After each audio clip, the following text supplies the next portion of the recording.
Thank you, Mr. Chairman. Thanks to all the witnesses for being here. Mr. Shah, can I just follow up? I didn't understand your answer to the ranking member or to the chairman. Did you say, so you do attend dinners with industry leaders where they pay to see you speak? Was that a yes or a no? I didn't hear.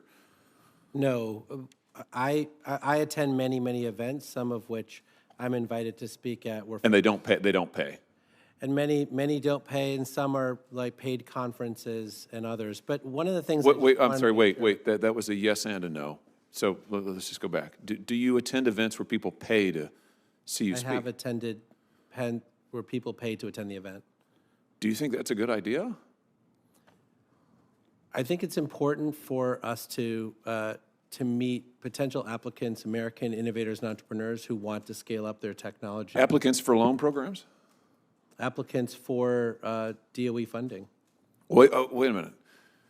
Wait a minute. You think it's a good idea to go to events where people are trying to get federal money and they're paying to see you?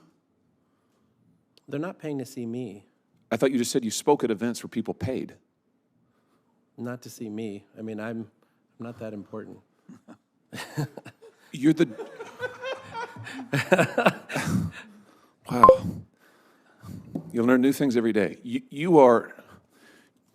What's your title? You're the director of what? Of the Loan Programs Office. You're the director of the loan programs for the federal government, Department of Energy. People who want to get loans from the government are paying to see you, and you think that that's fine?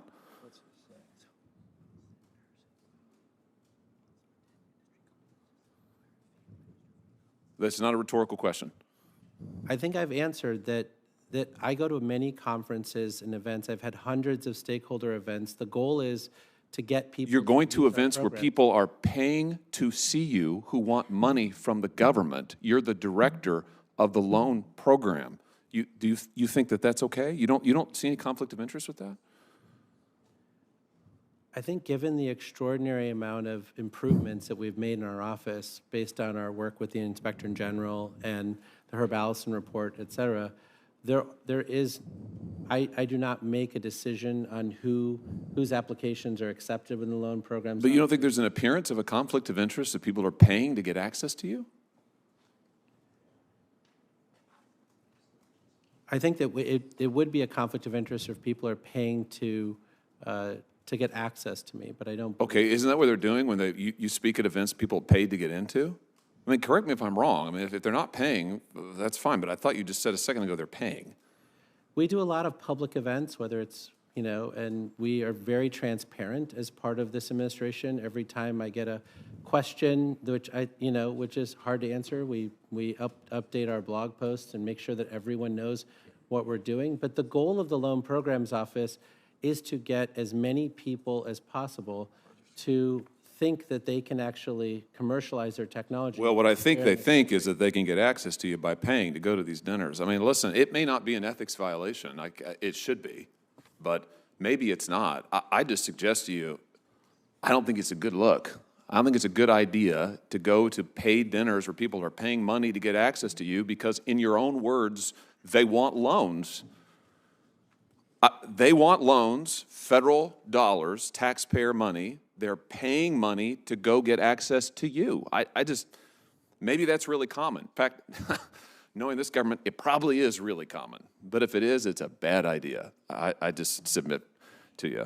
I'm kind of amazed by this. Ms. Donaldson, can I just ask you about another ethics issue at the Department of Energy? I'm so glad you're here, by the way. Thank you for being here, and thank you for doing this job. The Wall Street Journal published back in February a report. I'm just going to quote the headline. Here it is. Hundreds of Energy Department officials hold stocks related to agency's work despite warnings. Have you been tracking this? Have you seen these reports? I have, Senator. So that includes, sadly, the Secretary of Energy, who testified right there to this committee in response to questions from me that she didn't own any individual stocks. I asked her 3 times in April. Do you own individual stocks? 3 times. She said, no, absolutely not, absolutely not, absolutely not. 2 months later, she wrote the chairman and said, actually, I did. And she didn't divest of them until May, and then she didn't tell us till a month later. That's a big problem. And the fact that she misled this committee and didn't tell us, the fact that we have all of these Energy Department officials holding stocks related to the agency's work, I mean, what is going on at DOE? Do you have authority to look into this, Ms. Donaldson? Well, there's a mechanism set up in the law, which you have And the please, authority please to use your change, which microphone. allows Ms. the- Donaldson, please. Just speak into it if you would. Oh, We sorry. can all hear you Sitting- better. Yeah, pull a little closer. So you can, in fact, hold stock and be an employee for the government. You cannot participate in any decisions that might impact the value of that stock. So there's different rules that apply here, and those can be driven by Congress, or they can be driven by regulation or policy. In that particular situation, when you spoke about your questions about other DOE employees, Right. they get notices reminding them, basically. So if they own stock in Ford, they'll get a notice saying, don't forget, nothing having to do with Ford.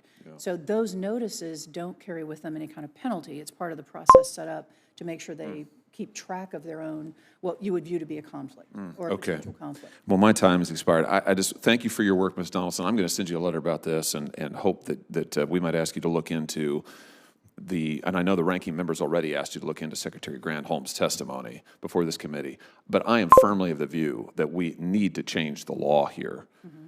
Senior executive branch officials should not be able to own individual stock, nor should members of Congress. We shouldn't be stock trading, and nor should anybody who is sitting at this table. And so I just am distressed by it just piles up. And I'll just say this isn't a partisan issue. It happened in the last administration. It's members of both parties of Congress. We shouldn't be doing it. I've got bipartisan legislation that would end this, and I think we need to end this practice once and for all. Thank you for your being here. Thank you, Senator. And I will say that I think I'm very supportive of that legislation. Let me say this to you all to clarify.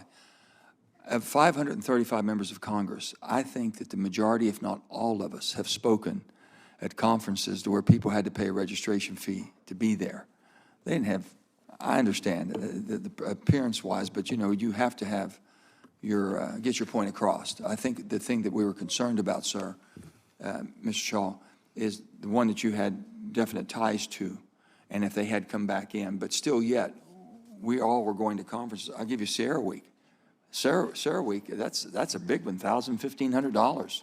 Democrats, Republicans, we all go and speak there because we think it's an access to that. And so with that being said, I know you might feel you're unfairly targeted here, but Well, Mr. Chairman, I think you're absolutely, there is a difference between going to a meeting and speaking where people pay a registration fee, but the group that we're talking about is a group that he founded, And you have to be a member of the group to get special access to 10 different opportunities to go with him, special access if you're a member, and they brag about it. They brag about it online, hundreds of billions of dollars. They love him. He's the co-founder of the group. Sign up, join the group, and you get special access. Gotcha. It's just wrong, Mr. Chairman. gotcha.